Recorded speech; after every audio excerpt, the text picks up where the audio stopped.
Hello दोस्तों, जय भीम, जय संविधान, जय लोकतंत्र, जय भारत।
तो दोस्तों, अब मैं पढ़ती हूँ हिंदी में संविधान का अनुच्छेद 371 F। 371 F जो बताता है सिक्किम राज्य के संबंध में विशेष उपबंध के बारे में। 371 चा सिक्किम राज्य के संबंध में विशेष उपबंध। तो दोस्तों, तो मैं अब इसको पूरा कर लेती हूँ हिंदी में। चलें पढ़ें। ओके। इस संविधान में क्या है, जो सिक्किम राज्य है उसके जो विशेष उपबंध हैं उनकी चर्चा की जा रही है, या उनके लिए ये कानून है सिक्किम राज्य के संबंध में। तो ठीक है। 371 चा सिक्किम राज्य के संबंध में विशेष उपबंध। इस संविधान में किसी बात के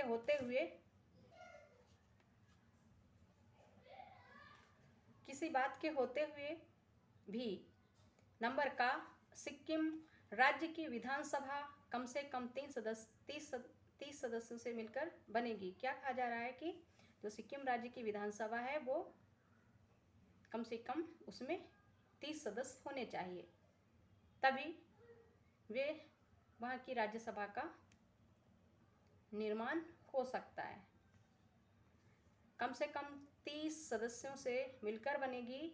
और नंबर खा संविधान 36वां संशोधन अधिनियम 1975 के प्रारंभ की तारीख से, जिसे इस संविधान में उसके तहत इस अनुच्छेद में इसके पश्चात नियत दिन कहा गया है।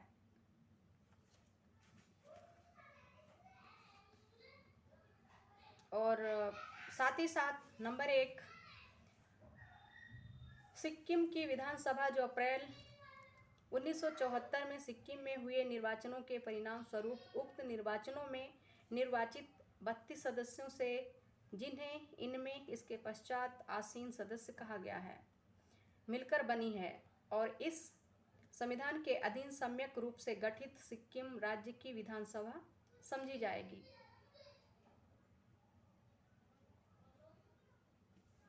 नंबर 2 आसीन सदस्य संविधान के अधीन सम्यक रूप से निर्वाचित सिक्किम राज्य की विधानसभा के सदस्य समझे जाएंगे। और नंबर 3 सिक्किम राज्य की उक्त विधानसभा इस संविधान के अधीन राज्य की विधानसभा की शक्तियों का प्रयोग और कृत्यों का पालन करेगी।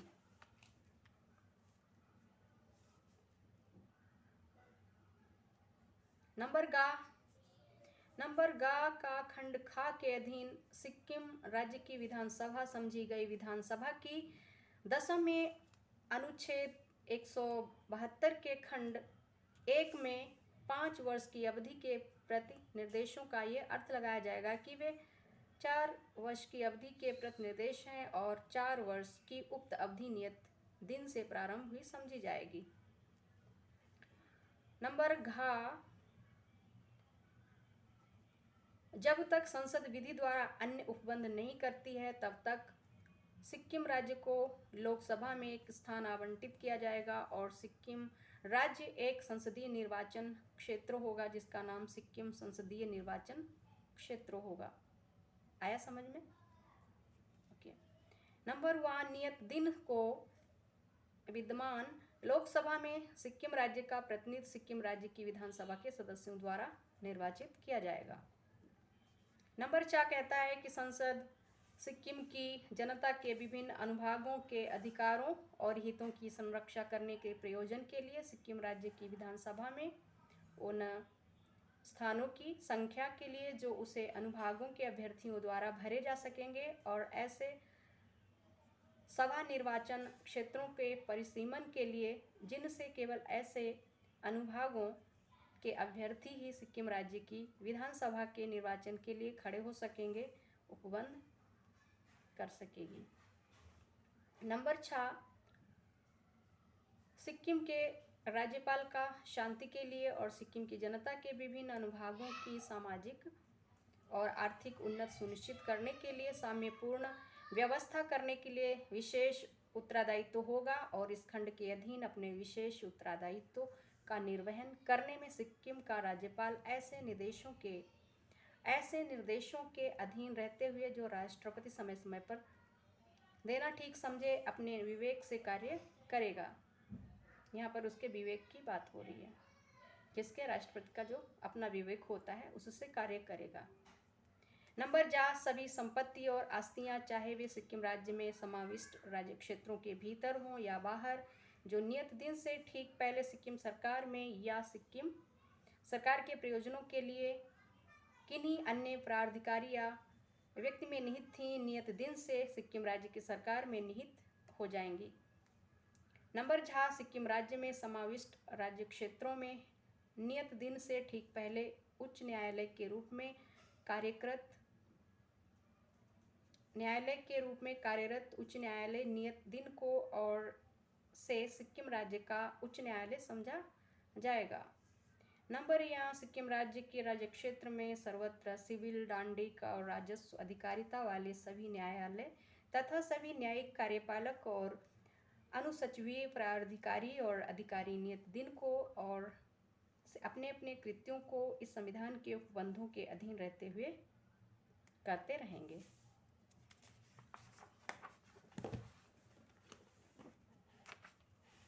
नंबर 2, सिक्किम राज्य में समाविष्ट राज्य क्षेत्र में या उसके किसी भाग में नियत दिन से ठीक पहले प्रवृत्त सभी विधियां वहां तक प्रवृत्त बनी रहेंगी जब तक किसी सक्षम विधानमंडल या अन्य सक्षम प्राधिकारी द्वारा उसका संशोधन या निस्सरण नहीं कर दिया जाता है।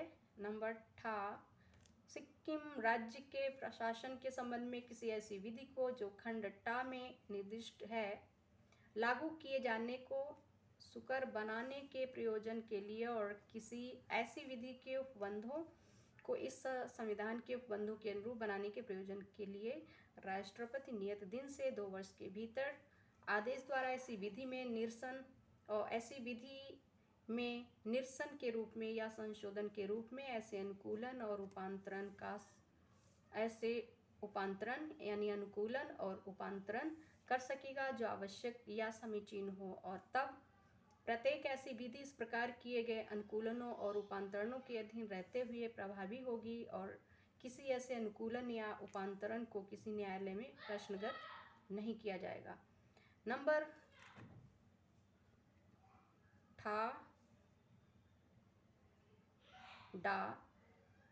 डा कहता है उच्चतम न्यायालय या किसी अन्य न्यायालय को सिक्किम के संबंध में किसी ऐसी संधि, करार, वचनबद्ध या वैसे ही अन्य लिखत से जो नियत दिन से पहले ही की गई थी या निष्पादित की गई थी और जिसमें भारत सरकार या उसकी पूर्ववर्ती कोई सरकार पक्षकार थी, उत्पन्न किसी विवाद या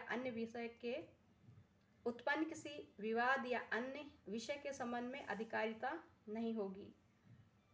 किंतु इस खंड की किसी बात का ये अर्थ नहीं लगाया जाएगा कि वे अनुच्छेद 143 के उपबंधों का अल्पीकरण करती है। मतलब इसका मतलब ये नहीं होगा कि वे अनुच्छेद के 143 के उपबंधों का अल्पीकरण करती उसको यानी कम करता है, तो ऐसा कुछ भी नहीं है। नंबर 10, राष्ट्रपति लोक अधिसूचना द्वारा किसी ऐसी अधिनियमित का विस्तार जो उस अधिसूचना की तारीख को भारत के किसी राज्य में प्रवृत्त है, ऐसे निर्बंधनों या उपांतरणों सहित जो वे ठीक समझता है सिक्किम राज्य पर कर सकेगा।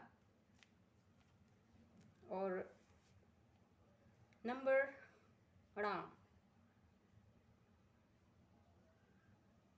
यदि इस अनुच्छेद के पूर्वगामी उपबंधों में से किसी उपबंध को प्रभावी करने में कोई कठिनाई उत्पन्न होती है तो राष्ट्रपति आदेश द्वारा कोई ऐसी बात जिसके अंतर्गत किसी अन्य अनुच्छेद का कोई अनुकूलन या उपांतरण है कर सकेगा जो उस कठिनाई को दूर करने के प्रयोजन के लिए उसे आवश्यक प्रतीत होता है, परंतु ऐसा कोई आदेश नियत दिन से 2 वर्ष की समाप्ति के पश्चात नहीं किया जाएगा।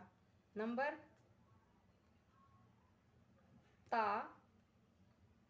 सिक्किम राज्य या उसमें समाविष्ट राज्य क्षेत्रों में या उनके संबंध में नियत दिन को प्रारंभ होने वाली और उस तारीख से जिसको संविधान 26वां संशोधन अधिनियम संविधान 36वां संशोधन अधिनियम 1975 राष्ट्रपति की अनुमति प्राप्त करता है, ठीक पहले समाप्त होने वाली अवधि के दौरान की गई सभी बातें और कार्यवाहियां जहां तक वे संविधान 36वां संशोधन अधिनियम 1975 द्वारा यथा संशोधित संविधान के उपबंधों के अनुरूप हैं, सभी प्रयोजनों के लिए इस प्रकार यथा संशोधित इस संविधान के अधीन विधि मान्यता की गई समझी जाएंगी।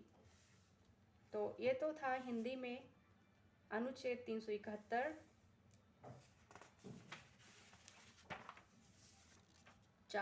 अब मैं पढ़ूंगी अनुच्छेद 371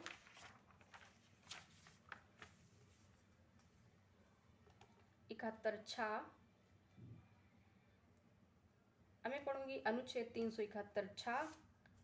कल वीडियो बनाऊंगी इस पे मिजोरम राज्य के संबंध में विशेष उपबंध और अरुणाचल राज्य के संबंध में विशेष उपबंध 371 और 371 इन दोनों अनुच्छेदों को कल मैं पढ़ती हूँ। तब तक के लिए जय भीम, जय संविधान, जय लोकतंत्र, जय भारत। यदि हाँ मुझसे कोई गलती हो तो माफ़ कर दीजिएगा, क्योंकि मैं कोई एक्सपर्ट नहीं हूँ कॉन्स्टिट्यूशन की और मैं भी पढ़ रही हूँ, मैं भी स्टूडेंट हूँ। तो